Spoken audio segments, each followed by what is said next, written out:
On today's special crossover edition of Locked On Wild and Locked On Stars, is this the year that Dallas finally goes to the big dance?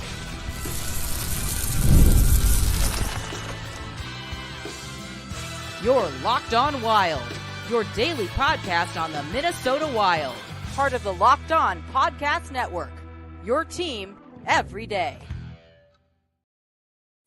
What is happening, everybody? Welcome into a special crossover edition of Locked On Wild and Locked On Stars. We are your team each and every day, and we thank you for making Locked On Wild and Locked On Stars your first listen each and every day. Make sure to hit that subscription button on YouTube and your favorite audio platform so you don't miss out on any new episodes, because guess what? The season is right around the corner. Today's episode of Locked On Wild and Locked On Stars is brought to you by FanDuel. Place your first $5 bet, and you will get started with $200 in bonus bets guaranteed. Visit FanDuel.com to get started. On today's episode of Locked On Wild and Locked On Stars, Joey Erickson joins as we go toe-to-toe, talking Stars, talking Wild, looking ahead to the season, and some young players that could have a big influence on how both of these teams do this year. My name is Seth Toupal, host of Locked On Wild, and joined, as mentioned, by Joey Erickson of Locked On Stars. Joey, it's good to have you back on the show. We've done a couple of these since you hopped on the mic for Locked On Stars, and usually when we do, that means that the season is right around the corner. Absolutely. It's a pleasure to be with you, Seth. Hockey season is here. We are about 8 days away from the Stars season opener when we're recording this, so I'm absolutely pumped, and it's just a wonderful time of year. The summer can be a drag sometimes, but now we're off and running again, and I think the Stars only play the Wild 3 times this year, if I'm not mistaken. So maybe that's a good thing for Minnesota. I would love the Stars to meet them a few more times, but it should be such a fantastic season, and feels like the Stars and Wild may be in similar situations from the season ago. So maybe there's going to be a lot of redundancies, but we're going to hash them out today. We are definitely going to hash them out. And what we should do is the NHL should stop scheduling Central Division opponents multiple times in the preseason and move those games to the regular season. The Wild had 2 against the Stars, and 2 against Chicago. It's like, I've heard rumors that they're going to try to cut the preseason to 4 games. Let's do that against Eastern Conference teams. Just do not care. But let's get those Central Division games back. Yeah, and see some teams that you don't see all the time, because we play the Blues twice, and we had you guys a couple of times. So I'm all for it. And they always talk about trying to get the rivalries back, but you play more games. Play some more games. It'll allow things to boil over a bit more. More regular season games, and not that like you play 3 out of 4 games against the same team. Like let's spread these out so that we can let the tension kind of naturally boil as the season goes on. But what do I know? I don't put the schedule together. Yeah, who cares? I am curious, Joey, because in just looking at how this Central Division slots out myself, I have Dallas as one of the expected heavyweight hitters at the top, with Colorado, with Nashville, with Winnipeg. I've put kind of a little divider between those 4 as the top teams in the division. Obviously, Dallas has tremendous offense. They've got great goaltending. What is the one thing that you are most concerned about for the Stars heading into this season? Yeah, I subscribe to the fact it's going to be Ilya Lyubushkin and Matt Dumba that are sort of slotting into this top 4 role in Dallas. How is that going to work out? And maybe I shouldn't have as many concerns as I do, because if you pair Lyubushkin or Dumba with Miro Heiskanen or Thomas Harley, they should be okay in a lot of ways. They can sort of cover up any of the weaknesses that maybe Dumba and Lyubushkin have in their game, but they do provide physicality and they do provide a little grit on the back end for Dallas. And they give Pete DeBoer a couple of bodies that he can trust, because we all know, as history has repeated itself over the past few seasons, he doesn't have the most amount of trust in Niels Lundqvist, who looks like he's going to be that sixth defenseman. Is he going to hold on to that spot when the year begins? I don't know. We haven't seen it yet, and nothing leads me to believe that Pete DeBoer is going to trust him at all. But with Dumba on your top pair with Miro, it allows Miro to be on his strong side, and we've seen that a couple of times in the preseason. And Miro is a different player, and he's already great. We understand that. But him being on his strong side just opens up so much more for his game offensively, for himself and others. So I am looking forward to seeing Miro and Harley on their strong sides. I know Harley played on his strong side last year with Miro, but they get that lefty-righty matchup, and I think that's going to bode well. But as you mentioned, my concerns are the back end. Like, is Dumba going to elevate his game to be able to play, 22 plus minutes a night along with Miro and Lyubushkin? Like, how does that work? And again, it's the same question we had last year. Like, how is this defense going to fare? Because up front, like, we're fine. And maybe the regular season, it doesn't matter. The Stars will just outscore everybody. But in the postseason, when the rink shrinks, and Dallas, the last few years, the offense dries up at some of the most critical times, and they have to be staunch defensively, they haven't been able to get it done. And I don't know if Dumba and Lyubushkin are the answers to getting the Stars over the hump in the grand scheme of things. But you got to play 82 first and get in. And as you mentioned, they have to be one of the favorites in the Central.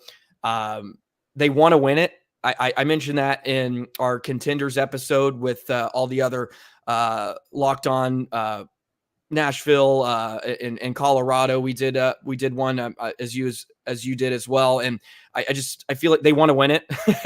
Yeah. They make no mistakes about it, even though they can't win game one at home under Pete DeBoer. So I feel pretty good about them mostly, and it's kind of weird to be like, yeah, I don't have a lot of concerns about the Stars, and that's the first time we could say that and over the last few years, which is nice. If you ask me the same question, I would say, how much time do you have? No, it is funny how, as we do this more, you really hone in on particular areas, and it's amazing how it just seems like it's the same things every season. And we'll talk about it, I'm sure, with the Minnesota Wild as well. But one other area I want to ask you about with this Stars team. Obviously, in the offseason, Joe Pavelski finally hung up his skates. Mm-hmm. An icon, one of the, an incredibly successful NHLer for a few different franchises, obviously with the Stars here as well. A huge portion of the leadership group for this Dallas Stars team. Now, you can look at the roster and say, okay, we're going to cover the production with X and Y. Some of the guys that we'll talk about when we look at the young players to finish off the show. But how is Dallas going to plug that leadership gap this season? How are they going to be able to offset some of the loss of just ownership of the room that Joe Pavelski brought? Yeah, it's going to be tough, but the lasting impact Joe had on the organization cannot be understated. And you see it throughout camp and preseason. Who's out there early, working in front of the net, tipping pucks? Wyatt Johnston, Tyler Seguin. Like, he left an impact that will forever hang around here. As long as the players that played with him are going to be Dallas Stars, which is a great thing. But it is going to be tough to lose a guy like that was just so beloved. But I've sort of been knocking on this door now over the last month or so. I think this is Wyatt Johnston's team. I think this is his year where he sort of just grabs the bull by the horns, and he's going to lead by example. And eventually he's going to be the captain, I believe, someday after Jamie Benn exits the picture. And it feels like this could be the last official year of the Tyler Seguin and Jamie Benn era. Jamie Benn's in the final year of his contract. General manager Jim Nill came out and said, as long as he's a general manager, Jamie Benn's going to be here. So you can pretty much write it in ink now that Jamie Benn's going to be here next year. But this is like the last official year of them still sort of being integral parts of the offense and still contributing. Now it's this new era of the Johnstons of the world and Stankovens and Robo and Rope. It's time for those guys to step up and start to garner some of that respect in the locker room, which I'm sure they have. But Joe Pavelski, try to fill the void that Joe Pavelski did. And that's going to be hard because Joe was one individual and he had such a presence. But it is time for even the Miro Haskins of the world to step up leadership-wise. And he has over the last few years as an assistant captain. And he's a bit more quiet. But I think Wyatt has that moxie, and he's well-liked. And I said this before, the Stars social media team loves him. And I don't think that's a coincidence. I know it's silly, but they use him for stuff because I think he sort of is becoming the face. And we thought that was maybe going to be Robertson after that huge year. But Wyatt, he just has a little bit of it all. And he's good with the media. He has the moxie. He's savvy. I think he's the guy. He's going to start taking over the reins. And I'm excited to watch because he's such a great player. I love that because it's kind of the same thing that we see here in Minnesota with Brock Faber. Like you would assume, and in a lot of ways he is. Kirill Kaprizov is the face of this organization, but the social media team does so much stuff with Brock Faber because he's got that engaging personality and he just is so like a natural at it. And so it's fascinating. And I can't wait to really like dive in because we're going to do like a head to head as to whose young core has the better chance to hit that cup window here for the third segment. But it is fascinating to move from the old guard to the new, and we're seeing a lot of that with both of these teams, I think. So we'll talk way more Minnesota Wild here in segment 2, as I'll let Joey ask some burning questions about this Minnesota Wild team, including how do the Minnesota Wild prevent the Stars from scoring like 90 goals every game? We'll probably talk about that, but we got a lot more coming up on today's crossover edition of Locked On Wild and Locked On Stars after this. Today's episode of Locked On Wild and Locked On Stars is brought to you by FanDuel. Hey, NFL fans, you can start the season with a big return on FanDuel, America's #1 sportsbook. So when you get a hunch in the middle of the game, you can check out the latest stats, view live play-by-play, and so much more on the same page where you place your bets. You don't have to go to a separate window, a separate tab to find what you're looking for. FanDuel has it all in one place. And best of all, you can get started with $200 in bonus bets, guaranteed, when you place your first $5 bet. Doesn't even have to be a winner. You can win or lose. $5 bet gets you $200 in bonus bets guaranteed. So head to FanDuel.com today to take advantage of this great deal. FanDuel, America's #1 sportsbook. Welcome back to today's special crossover edition of Locked On Wild and Locked On Stars. Once again, we thank you for making both Locked On Wild and Locked On Stars your first listen each and every day. Make sure to check out Locked On NHL as we get closer to the start of the season for your second listen, so you don't miss out on any big stories. If you're a fan of the Boston Bruins, you're sweating bullets right now because Jeremy Swayman is unsigned. Boston's claiming goalies. Absolute chaos in the streets in the city of Boston. Oh, boo-hoo for them. They've won. They need to get it done because we need to figure out what we got to pay Otter. So they need to get that done. Ooh, well, 64 million reasons to sign, I guess. I don't know. But the nice thing is that we don't have to deal with any of that here. But there are still plenty of Minnesota Wild questions to get to, Joey. So I will defer. I'm going to sit in the question chair, and you can fire away any Wild-related questions you've been dying to know. Yeah, I'm an open book. You got it. Buckle up. I have to ask you about John Hynes. I think the last time we spoke, I I asked you about is there really a difference between him and Everson that you saw throughout the season? And you mentioned that there really wasn't much. So I am curious, what are you most looking forward to from John Hynes, and maybe any possible changes to identity this season? And what are you least looking forward to when it comes to John Hynes behind the bench? I think we saw a subtle tweak in John Hynes, and Bill Guerin said as much when he brought Hynes in to replace Dean, that you're not going to get massive changes. Yeah. Because they play similar styles. At the end of the day, the roster is still pretty much the same roster it was last year. But I think Hynes made one important change that has led to better results and has led to a nice uptick in offense, especially for the top level guys since he took over.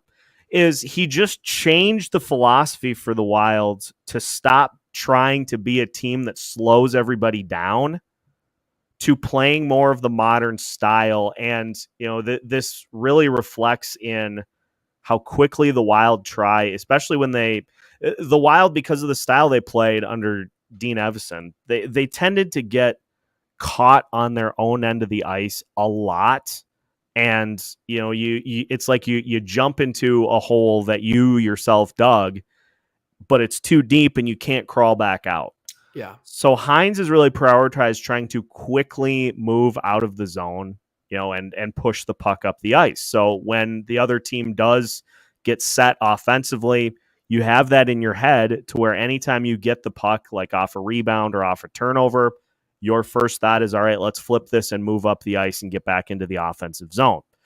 And so even just that subtle tweak of trying to play more of a, quote, modern style, the Wild still, they need more speed and skill on the roster. Yeah. That's pretty evident. But by at least trying to kind of play with the same pace that NHL teams do, they don't get railroaded by the teams that are faster than them anymore, because they can kind of try to keep up a little bit. So I think that's been the biggest difference with Hynes that we saw. The other thing that I like is that he is way more prone to making in-game line adjustments than Dean ever was. Like, Dean was always 1, 2, 3, 4, 1, 2, 3, 4, 1, 2, 3, 4, on and on. We've seen Hynes do some really interesting things with his line combinations, depending on where things are at in the game. Last night against Chicago, he flipped Marco Rossi and Ryan Hartman midway through the game, and the Rossi line scored 3 goals in the second period. Like, he seems like he has a much better beat on how the team is doing on a nightly basis. And, well, let's try this to see if we can't create some more chances. Ultimately, the thing that still is concerning to me is just that we haven't seen the playoff success yet. He has yet to win a postseason series in any of his previous stops, but neither has this Minnesota Wild team for the last 15 years. Yeah. And so maybe a coach and a team with similar issues can come together and get past it together. Mm-hmm. But I do like the battle tactician stuff that he does in games, which is that's a pretty stark contrast to what Dean did when he was here. Yeah, I think you can make some comparisons to what the Stars were under Rick Bowness compared to now with Pete DeBoer, where the Stars, they were very good defensively, mainly because they got really great goaltending. So they could hold on for dear life that Calgary series from a few years ago where Otter was just under siege, and the Stars somehow pushed that to 7 games, and they were clearly not the better team. But you look at it now, and Pete DeBoer wants to get the puck and go. Like, wingers fly the zone, because as long as you're not defending, that means that's a good thing, and you're going to give up less opportunities. Where do you see Minnesota finishing? I like them to get back in the postseason. I really do. I think Winnipeg's going to fall out. And I like the Wild's young core, and I know we're going to get into that here in a bit. And as long as they just don't get off to a horrific start like they did last year, and maybe you don't play Winnipeg a few too many times because they just like hurt everybody on Minnesota throughout the season. I think they have too much talent up front. Like Boldy and Kaprizov are so good, and Faber's great. A full year Spurgeon, you have to believe like they have a nice solid foundation. But there's things that have to go right. But that's like every season. You got to stay healthy and all this. But yeah, I like where do you kind of see them fit in the Central and maybe getting back in the postseason? It is interesting because I think going into the year, because there just weren't as many changes, everybody expected that it was going to be a similar type of season this year as we had last year. But, there have been some intriguing little tweaks that I think could make a difference this year. You talked about Jared Spurgeon. Having him back this year, I think is going to be massive because not only for what he does on the ice, but also for the leadership stuff that just was sorely lacking through a majority of the season last year. So Jared Spurgeon being back is a big lift, both defensively and just to the team in general. I have been nothing but impressed with what we've seen from Yakov, Trenin, and Jacob Lauko.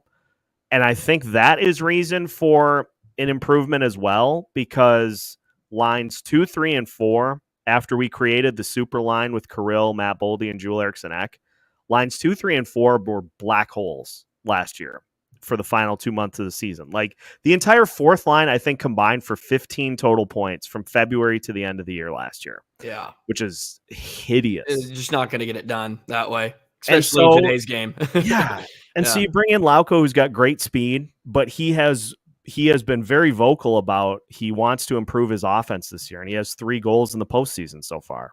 So you bring in a guy like that. You bring in a guy in Yakov Trenin who can be your bulldog out there, takes a little pressure off of Marcus Foligno to do that. He's still going to do it, but he doesn't have to be the one doing all of it. If this Wild team can get consistent production from line 2, they will make the postseason. I can promise you that. They just have too much talent to have a year like they had last year. Yeah. If the injuries start to rack up again, that could be a problem. But if they can get a second line that can answer the bell with what Kirill Kaprizov is, we know he's going to do, that'll be good enough to vault them in. And hey, I would be fully in favor of Winnipeg falling out. Jets fans, you know where to find me. I'd be fully in favor of them falling out of the postseason. And so we'll see. But honestly, like I just have them right in the same area as St. Louis right now, just that tier below those top 4 teams. If the Wild are going to make the postseason, one of those 4 is going to have to fall out. I could very much see that happening. Absolutely. I did want to ask you the last one, but you may have already answered it. But is Lauko your favorite young player that you've kind of seen? He was one of the ones that did stand out to me on Sunday. I was a bit harsh on the Wild, but I was like, this was unwatchable. I'm sorry, but they were unwatchable in the first 2 periods of it. I left before they scored because I'm like, okay. I thought it was gonna be more competitive, and I know it wasn't their roster. It's not their roster, but I'm like, good night. It was really bad. But Lauko was one of the few Wild players that did stand out to me. He's just a hilarious character. And I think this team kind of needs that. He is a huge fan of Lord of the Rings. He has a full sleeve of arm tattoos of all of his favorite Lord of the Rings characters. But that game you mentioned, he was pretty vocal in, I think, the first intermission in saying, look, we know we don't have our regular guys in the lineup. That doesn't give us an excuse to just not show up. We gotta do stuff on the ice. That game was beyond unwatchable. And that was one of those where I was like, I know I'm not going to cover this because I'm not going to pull anything from it. Yes. He's been great.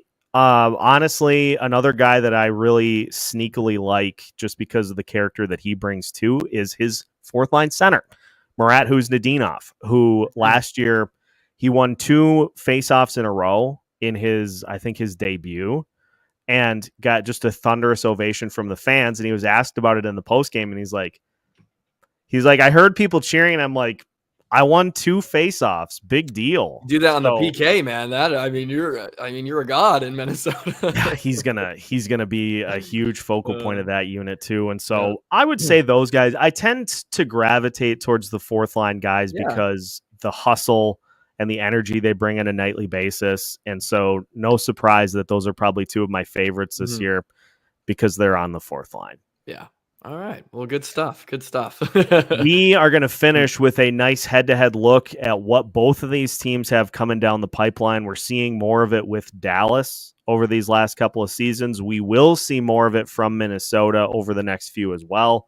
And so we're going to dive in as to which team has the better chance and the better core to be able to hoist the cup.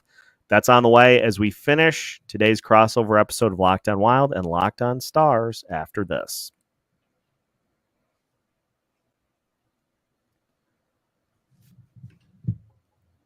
Final segment of today's crossover episode of Locked On Wild and Locked On Stars. And once again, we thank you for making both shows your first listen each and every day. Make sure to ride with us throughout the course of the season because nobody has you covered better than Locked On. I promise you that. All right, Joey, let's talk about the core because we have seen, I'm not talking about the Aaron Eckhart movie, of what I don't even know when that was made, where they go to the center of the earth. Before my time, I'm a youngin', Seth. It's like I have no idea what you're talking about. There was some movie called The Core where there were all these geostorms going on, and they had to burrow into the center of the earth and restart the Earth's core. It was equal parts of delight and equal parts. Yeah, this is a little too sci-fi for sci-fi, but 2003. So I was like 4. So it was a little too early, but you're right. Stanley Tucci was in it. All right. Stanley Tucci, A+. Great TikTok videos, eh? Yeah. I follow the cooking. I follow the cooking videos, and I wish I could cook even half as good as he can. Yeah. We've seen a little bit of this core more for Dallas than we have for Minnesota. And so I want you to just, you've got, like you said, Jason Robertson, who was kind of the trailblazer of this group that also now includes Rupe Hintz, Miro Heiskanen, Thomas Harley. Some of these other guys, Logan Stankoven especially, and Wyatt Johnston, how is it possible to have as much young, good talent as Dallas does? Has the contention window for this Stars team even truly opened, or once those guys really get going, are you guys just going to knock the door down? Yeah, I hope so. It feels like the beginning of this new era of Dallas Stars hockey, which 5 years ago we thought was coming to an end. And it's funny that you bring this up because I did a segment on this just the other day on Locked On Stars on how Dallas really reinvented their way of drafting and developing young talent after that 2016-17 season, where a lot of teams would have just blown it up, right? But that's hard to do in Dallas. It's not the traditional hockey market. And there was a piece on The Athletic, and general manager Jim Nill said they really had to buckle down, and they changed their philosophy on drafting. They started drafting skill over size. And you mentioned how the Wild are starting to kind of figure that out as well, adapt the more modern style of game. And that landed you Logan Stankoven, Miro Heiskanen, which was a bit lucky. They had Anaheim's pick, so they got the 3rd overall pick. You draft him, you get Otter in that same draft. But then you start drafting guys in the late 1st round, even 2nd round, where they got Stankoven. Maverick Bourque, who seems to be the big breakout candidate this season for Dallas after winning the AHL MVP last season. And Stankoven, man, the game on Sunday against the Wild, you're just watching him and you're like, this guy's nothing to play for. He has nothing to play for. He's on the roster. We know what he provides, and he is just buzzing around, making Minnesota's life hell. And I'm just like, this guy's insane, and he's so good. And I said, he's that player, your buddy in practice back when you were growing up, and he's just 120% all the time. You're like trying to take it easy, like, hey, we have a game tomorrow, save the legs. And no, not Stankoven. He is going to make you pay, and he's going to dominate every single time he's on the sheet. He's going to have a big year. And I mean, what else can you say about Wyatt? He got 30 goals last year.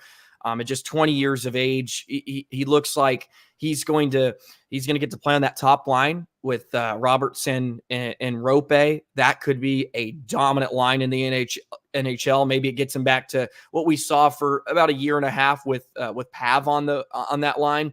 So it's just, this young core is exciting, and you've gotten a taste of Liam Bichsel as well. He's the new exciting big toy that the Stars have. He was, I think, an 18th overall pick a few seasons ago. He's 6'6". He's huge. He kind of gives me Victor Hedman vibes. And he's only 20 years old. He's only 20 years old, and he can move. He can shoot. He'll probably start the year in the AHL, but I think 3 months or so, and he's knocking on the door. So, yeah, I mean, Dallas has this good problem where it's like we don't have many roster spots at all, and we have like a ton of great talent. Because Bork, I mean, in probably 30 other organizations would have been called up last year, but not in Dallas. Yeah. In cap space has to play in. But yeah, and as you can tell, like I'm just geeked about all this young talent. It's a plethora. But yeah, it all dates back to Dallas sort of changing that philosophy. You got to get skill now. It's just the way the game is, and physicality. It still has a place in the game, but it's not as important as it once used to be. Yeah, I'm firmly of the belief that you can find guys to plug into your bottom six to give you size and physicality. Mm-hmm. You can find those guys every trade deadline, or you can go sign one in free agency. Yeah, like Colin Blackwell. Like that's the guy the Stars got. Like you can find those. Yeah, Yakov, Trenin in free agency. Yes. I don't know if I would have gone 4 years, but a point still stands. You can find those guys in free agency. What you can't find is top 6 elite level talent. Mm-hmm. To counter, I'm going to read to you the picks that the Minnesota Wild have made, in particular since Judd Brackett took over as the draft guru. Okay. Now, these weren't all his picks. Marco Rossi was before he got here, but I'm going to start with 2020 because it's, I think, more evident of what the Wild are doing with the type of players they're drafting. So 2020, they went Marco Rossi at 9. They drafted Murat Huznadinov in the second round. They drafted Ryan O'Rourke in the second round as well that year. 2021, Jesper Wallstedt and Carson Lambos in the first round. Jack Pert in the second. 2022, Liam Ogren and Danila Yurov in the first round. Hunter Height and Rieger Lorentz in the second. 2023, Charlie Stramel. Now, this was the one pick that kind of deviated from speed and skill. Yeah, I know Stramel, he had a big year, right, in high school because he's a Minnesota boy, isn't he? And kind of yeah. Okay. He's had some injuries and some his dad died as he was going into college and just didn't play a ton in Wisconsin. He's going to Michigan State now, but I saw him at development camp, and that dude has filled out. God! I mean, he was pretty big in high school. I think I watched him at a state tournament. Was he Hill Murray? I may be completely off, and we were going somewhere else. Oh boy, but I couldn't remember, but I think I watched him. But yeah, I thought he was a pretty decently sized kid too. In high school, I couldn't quite remember. Maybe that was Strobel. That was it. Could be. Stramel's from Rosemont. Okay. But anyway, he was the one deviation because then you draft Riley Heights in the second round that year. Now this year, like I'm glad you talked about, kind of lucking into a pick because the Wild definitely did that this year with Zeev Buyam. Yeah. God, he's such a good player. I still can't believe it. I said it. I watched him. I was at a UMD Denver series and I'm watching the game. I'm like, who the heck is this kid? I'm like, this is Quinn Hughes. That's my compare. I'm like, this is Quinn Hughes. Incredible talent. Anyway, yeah, huge get for them. What was it, 13th? 12th. They traded up to avoid having him get poached, which I fully endorse. Yeah. But you've seen the shift. Like the Wild have definitely shifted to drafting for speed and skill. Mm-hmm.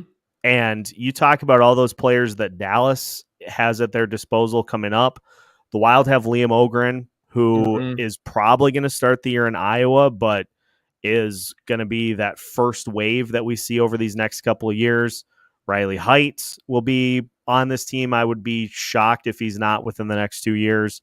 Danila Yurov, who has top line upside, will be on the team next year.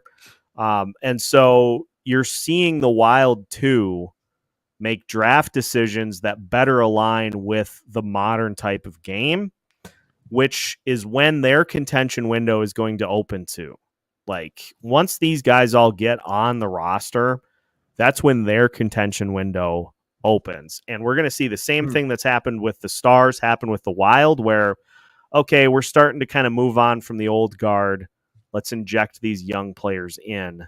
And so if there's ever going to be a time for the Minnesota Wild to be cup contenders, it's going to be with some of these names on the roster. And I would give Minnesota credit as well, because this was something Dallas did not do with Jamie Benn and Tyler Seguin. They could not build around them. Yes, they were really high quality players, and they paid them a lot of money, rightfully so. But Ales Hemsky and Patrick Sharp were the big guys you brought in to bring around him.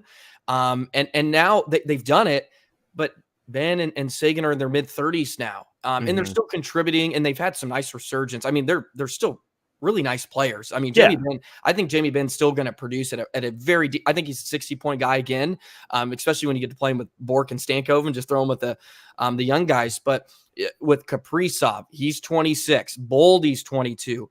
As these players come up, then they fill around those players that are in the primes of their careers to get that window. So that I'll give Minnesota the edge there, where Dallas they took a while to do it. They've done it now, and hopefully they can get over the hump and get them a cup. But yeah, I mean, like Peart is a player, and Boehm sort of similar. They're offensive style defensemen. I watched Peart at St. Cloud. Go Huskies, by the way. So it's you just have to. You have to now. And there's always going to be the big 6'6" defenseman during free agency that's going to get paid all the money because GMs can't help themselves sometimes, and there's a time and place. But it's nice that teams are embracing that now. And Dallas has put themselves in a position where they're kind of contenders every year, which is good. And barring injuries and crazy stuff, contracts and all that, like, you have to think like the next, 8 years, they can be like top 3 in the Central, depending, every season. And that's where Minnesota's trying to get, right? Because you don't want to be stuck where Dallas was for like a decade. It's like, well, we're on the bubble, like mediocrity, right? You don't want to be mediocre. That's just the worst place to be when you're stuck in the middle.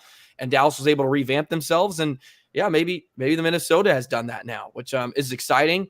Hey, don't mean to be rude, but let's make these games a little more competitive, Seth. Okay, the Stars have been kind of whomping them over the past few years. Let's make it a challenge. Okay, we need some fun and animosity. I don't need to do another post game after losing 8-3 to the Stars and giving up 7 special teams goals, yelling so loud in the post game that every other media person in the press box is like. But I like, you see that once and you're like, I don't ever want to see that type of a game again. Yeah. But yet we've seen it like 8 times over the last 2 years, and so I'm. No offense taken. I'm right in the same boat. Like, let's just cut that nonsense out of the schedule entirely, because you should be having head-to-head tense games with your rivals in the division instead of getting your face kicked in. So that's my plea for this season. But I'm sure our paths will cross many times over the course of the year, and we'll see if Winnipeg does indeed fall out of the top 4.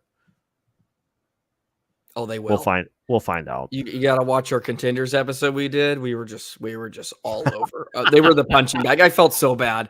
But they took it in good fun, and it was a good time. And I'm a Winnipeg hater at this point. I've kind of subscribed to that. So yeah. And as much as the Wild are a rival, I like to see them do well. I really do. And it makes it better for us too. Entertaining games, Wild Stars, nothing gets better. The animosity is already built in historically. So it's just great in general, but always a pleasure to talk with you, Seth. Anytime I can talk to a fellow Husky, it's a good damn day. So appreciate you having me on again. Absolutely. Listeners, make sure to subscribe so you don't miss out on any episodes like this as we move closer to the start of the season. Both Locked on Wild and Locked on Stars are keeping you up to date with new episodes every Monday through Friday as part of the Locked On Podcast Network.